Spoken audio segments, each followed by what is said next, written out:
Hello friend, welcome to RM study. मैं KD आपको स्वागत करता हूं आपकी चैनल आरएम स्टडी पे। ये वाला जो सेशन है ये आपका तो पता होगा, ये वाला दूसरा है आपका एनटी का। एनटी क्लास का जो पहला सेशन में जितना तक था उसका जो नेक्स्ट जो रह गया था सवाल इस क्लास में हम डिस्कशन करेंगे। ठीक है, तो अगर सेशन अच्छा लग रहा है तो कमेंट करके बताइए। अगर और भी चाहिए कौन सा टॉपिक में तो उस टॉपिक पे ऊपर आपके एग्जाम किया जाएगा या इधर सोल्यूशन भी आपको दिया जाएगा। ठीक है, तो फिलहाल ये वाला एनटी का दूसरा क्लास है। ये वाला क्लास शुरू करने से पहले आपको फिर बता देता हूँ क्योंकि टेलीग्राम पे चैनल आपका कंटिन्यू है, आप उधर जाके एग्जाम अटेंड कर सकते हैं। और जो भी स्टूडेंट इस चैनल में नए हैं वो प्लीज चैनल को सब्सक्राइब कर लीजिए और बेल आइकन को क्लिक करना ना भूलें, क्योंकि वीडियो का रिलेटेड जो नोटिफिकेशन आपको आता रहेगा अगर आप बेल आइकन को क्लिक कर रहे होंगे तब। ठीक है, तो चलते हैं दूसरा जो सेशन हम शुरू करते हैं, बहुत अच्छा से शुरू करना चाहते हैं।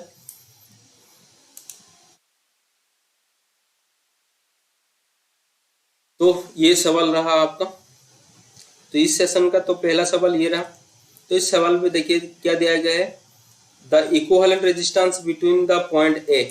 ठीक है, तो पॉइंट ए एंड डी के बीच में जो इक्विवेलेंट रेजिस्टेंस पूछा गया है, ये आप देख सकते हैं। ये वाला है आपका पॉइंट ए, ये है आपका पॉइंट डी।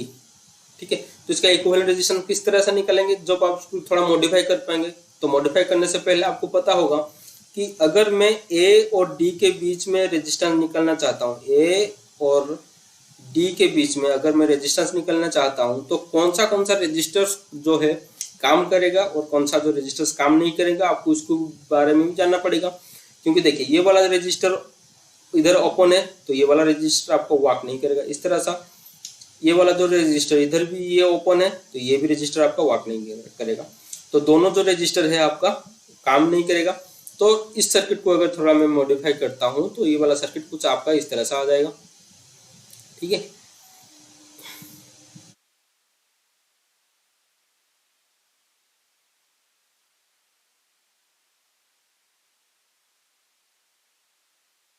ये जो है आपका इस तरह से आ जाएगा। पहले ये वाला है आपका पॉइंट ए, ये वाला होगा आपका पॉइंट डी। तो इसको आसानी से आप सोल्यूशन कर लेंगे, क्योंकि ये वाला है आपका 10, हर जो रेजिस्टेंस आपका 10 ओम का दिया गया है। तो पहले इसको पुट कर लेते हैं, 10 ओम का दिया गया है। तो इसको अगर आप सोल्यूशन करेंगे, सोल्यूशन करने से क्या होगा,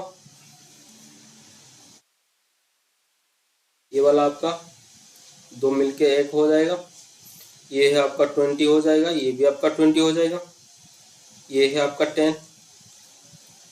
जो फिर आपको इसको सोल्यूशन करेंगे तो सर्किट आपका कुछ इस तरह से आ जाएगा। ठीक है, ये तो है आपका 10 दिया गया है। फिलहाल ये दोनों को जो पैरेलल कर लूंगा तो इसका वैल्यू कितना आएगा, 10 निकला आएगा। तो इसका 10 दिया गया है तो सोल्यूशन करने से क्या होगा, जो 30 ओम जो होगा आपका सही आंसर। तो फिलहाल इधर आपका तो ऑप्शन नहीं दिया गया है तो उसका आंसर आप लिख लीजिए। इसका आंसर है 30 ओम। जो भी कर चुके हैं आप मतलब उसका मैच कर लीजिए आपका आंसर के साथ, आंसर सही है कि नहीं। तो हम अगले चलते हैं। अगले जो सवाल दिया गया है आपका क्या दिया गया है, आपको Vx के बारे में पूछा गया है। ठीक है, तो इसके बारे में आपको पूछा गया है, इसको कोई ज़्यादा दिक्कत नहीं है। इस तरह सा एक प्रॉब्लम में अगला सेशन में आपके साथ डिस्कस किया गया था, क्योंकि उधर भी आपका करंट सोर्स था।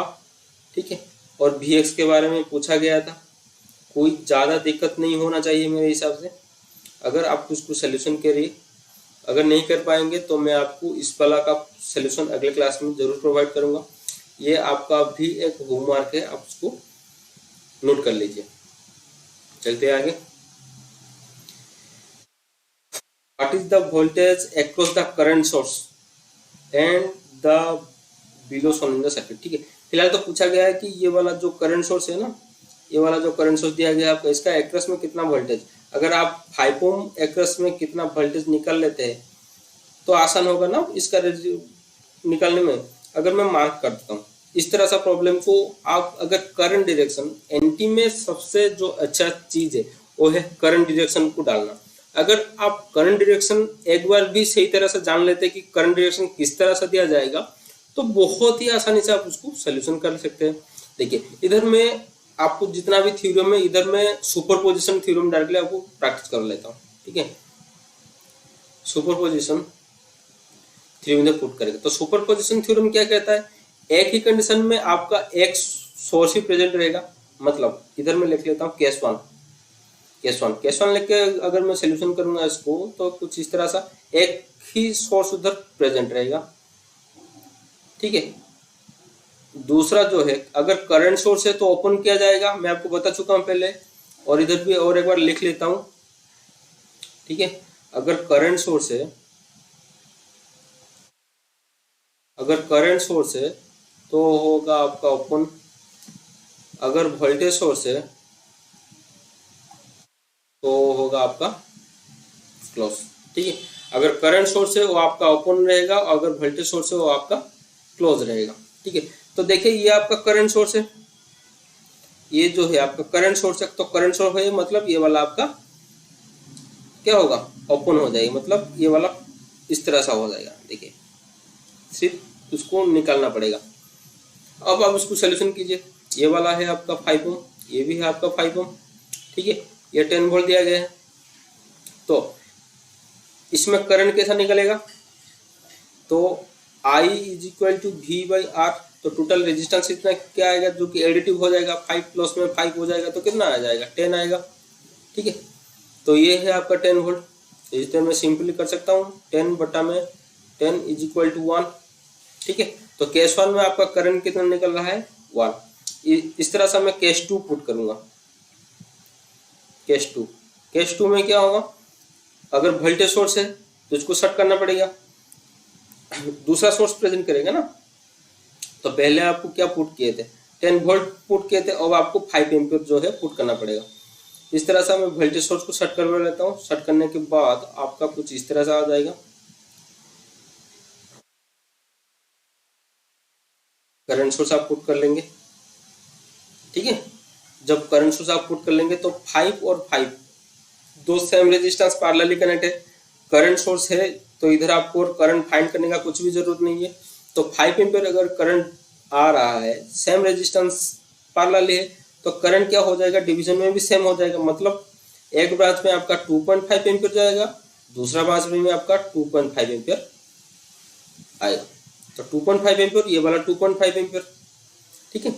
तो आपको पता चल रहा है कि केस 2 में 5 ओम के एक्रस में आपका आ रहा है 2.5 एम्पियर, ठीक है। तो आपको पूछा क्या गया है सर्किट में कि the voltage across the current source.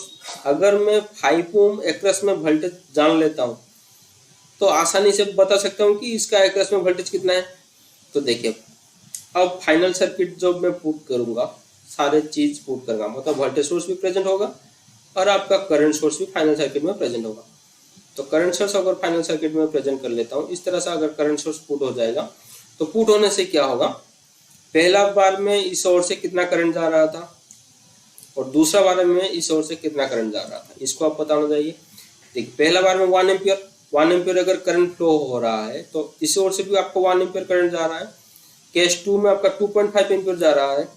तो सारे केस मिला लेते हैं, तो केस 1 इधर लिख लेता हूँ, केस 1 प्लस केस 2 अगर मैं कर लेता हूँ तो क्या आएगा, 1 plus 2.5 ampere is equal to कितना आ जाएगा आपका 3.5 एम्पियर आपका आ जाएगा, ठीक है। अगर 3.5 एम्पियर आपका आंसर आ रहा है, फिलहाल इधर तक हमको पता चल गया कि ये वाला ब्रांच में आपका 3.5 एम्पियर करंट फ्लो हो रहा है।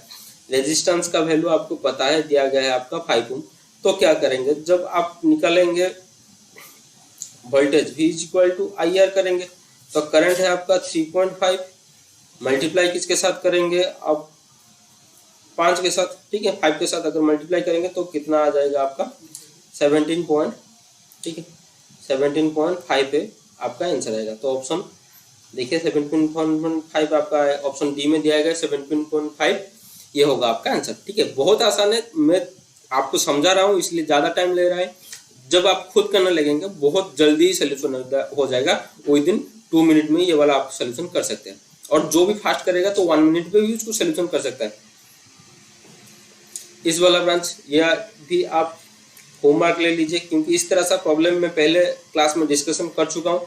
अगर जिनको भी पता नहीं है, ठीक है, ये वाला मैं आपको बता देता हूँ। पहले आपको क्या करना पड़ेगा, पहले आपको आपका जो करंट दिया गया है उसको मार्क करना पड़ेगा। देखिए क्या क्या दिया गया है, I1 दिया गया है, I3 दिया गया है, I7 दिया गया है, I8 दिया गया है। तो देखिए I1 दिया गया है, I3 दिया गया है आपको, और क्या दिया गया है, I7 दिया गया है, ठीक है, और I8 दिया गया है, I8 दिया गया है। तो आपको इधर पूछा क्या गया है, the value of current I2 के बारे में पूछा गया है। तो I2 कैसे निकालेंगे ये भी आपको पता होना चाहिए। देखिए इस ब्रांच में कि अगर मैं बात करता हूँ इस ब्रांच की, तो सॉल्यूशन कुछ भी नहीं करना पड़ेगा, क्योंकि देखिए ये जो ब्रांच है ना, ये एक ही ब्रांच है आपका, ये तो आपका एक ही ब्रांच है ना। तो I1 में आपका जितना करंट फ्लो हो रहा है वही करंट तो I2 में फ्लो होगा। जो करंट आपका I1 में फ्लो होता है वो तो I2 में आपका फ्लो होगा। तो I1 में कितना एम्पियर फ्लो हो रहा है, 2 एम्पियर। तो ऑब्वियसली I2 में आपका 2 एम्पियर ही फ्लो होगा, ठीक है। पर एक चीज इधर मार्क करना पड़ेगा, करंट का डायरेक्शन। इधर तो आपको दिखाई नहीं दे रहा है, मैं और एक इधर दिखा देता हूँ, ठीक है। देखिए करंट का डायरेक्शन क्या दिया गया है, जब I1 का फ्लो था 2 एम्पियर था, तो करंट डायरेक्शन के हिसाब से ये था। I2 का करंट डायरेक्शन देखिए I1 के करंट डायरेक्शन पे ऑपोजिट है। ऑपोजिट है मतलब ये I2 का जो 2 एम्पियर निकलेगा वो वाला आपका माइनस में आएगा। अगर I2 का करंट डायरेक्शन कुछ इस तरह से रहेगा तो वो 2 एम्पियर आएगा, ठीक है। इधर करंट डायरेक्शन को लेके खेल हो रहा है, तो ये वाला आपका -2 एम्पियर आ गया आपका I2। तो -2 देखिए क्या है, ऑप्शन बी में -2 है, तो ऑप्शन ये वाला सही है आपके लिए। फिर चलते हैं आगे।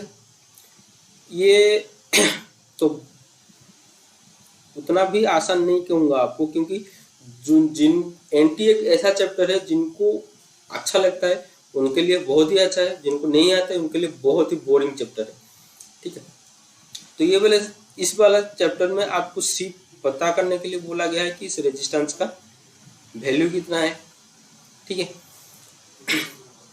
ये आप होमवर्क ले लीजिए, वो वाला होमवर्क में कैंसिल किया ना, तो ये वाला आपको होमवर्क लीजिए, आप खुद प्रैक्टिस कीजिए। अगर नहीं होगा तो मैं हूँ आपके साथ, आपको वो वाला बता सकता हूँ। बहुत आसान है, कोई भी डिफिकल्ट नहीं होगा। देखिए ब्रांच करंट दिया गया है आपको, ठीक है। अगर करंट दिया गया है तो बहुत आसानी से आप निकाल सकते हैं।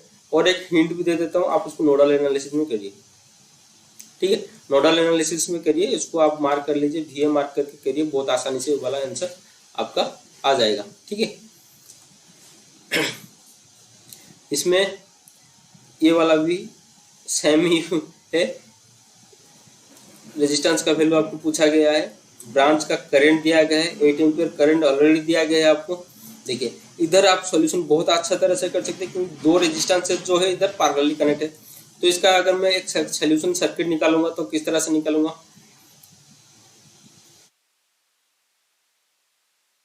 सॉल्यूशन सर्किट आपका कुछ इस तरह से आ जाएगा कि 10 और ये 10, ठीक है। ये आपका है 8 एम्पियर, ये तो रेजिस्टेंस आपको दिया गया है, ये आपका आएगा 100 वोल्ट। तो दो रेजिस्टेंस अगर पैरेलली हो जाएगा तो मेरा सर्किट का कुछ हुलिया इस तरह सा हो जाएगा। ये होगा मेरा सर्किट कि ये वाला आपका हो जाएगा 5, ये तो रेजिस्टेंस है, 8 एम्पियर का करंट दिया गया है, वोल्टेज है आपका 100 वोल्ट। तो आप सिंपली इधर पुट कर सकते हैं I = V/R, ठीक है। तो I = V/R, करंट कितना है आपका 8 एम्पियर दिया गया है, वोल्टेज कितना है सर्किट में 100 वोल्ट है, ठीक है। करंट की रेजिस्टेंस कितना है उधर आप शिफ्ट कर लीजिए R प्लस में 5, क्योंकि दोनों रेजिस्टेंस सीरीज में है ना, तो ऐड कर सकता हूँ R + 5। तो इसको अगर सोल्यूशन करेंगे, आप सोल्यूशन कर लीजिए, ये वाला अगर जो मल्टीप्लाई हो जाएगा तो क्या होगा 8R प्लस 8 से 5 मल्टीप्लाई करेंगे तो कितना आएगा 40, ठीक है। तो 100, तो 8R = क्या होगा 60, तो R = क्या होगा 60/8। तो आप इसको कट करेंगे तो कितना आएगा, ये वाला 15 आएगा, ये वाला 2 आएगा और 7.5 जो होगा आपका सही आंसर आ जाएगा। अगर इसको कट करेंगे तो 7.5 आपका आएगा। देखिए 7.5 क्या है, ऑप्शन सी में दिया गया है 7.5, ये होगा आपका सही आंसर। ठीक है, बहुत आसान सवाल है, आप इसको सिर्फ जब सोल्यूशन करने लगेंगे तो बहुत आसानी से भी सोल्यूशन हो जाएगा। तो ये वाला सेशन आखिरी सेशन था। पहला जो क्लास था उसमें मैं 12 क्वेश्चन डिस्कशन किया था। इस वाला सेशन में और जितना भी रह गया था इस वाला डिस्कशन किया। अगर सेशन आपको अच्छा लग रहा है और एनटी का क्लास और ज़्यादा चाहिए आपको, तो आप मेरे को कमेंट सेक्शन पे बता दीजिए, तो मैं आपके लिए दूसरा एक एनटी का सेशन आपके लिए प्रोवाइड करूंगा। नहीं तो अगला जो सेशन रहेगा आपका जीटीडी का रहेगा, जिसमें क्लास कोर्स की तरह 50 क्वेश्चन डिस्कशन किया जाएगा आपके साथ। वो वाला बहुत फायदेमंद होगा आपके लिए, आप उसको जरूर देखिए। तो आज का सेशन को यही रखते हैं। जय जगन्नाथ, जय भारत।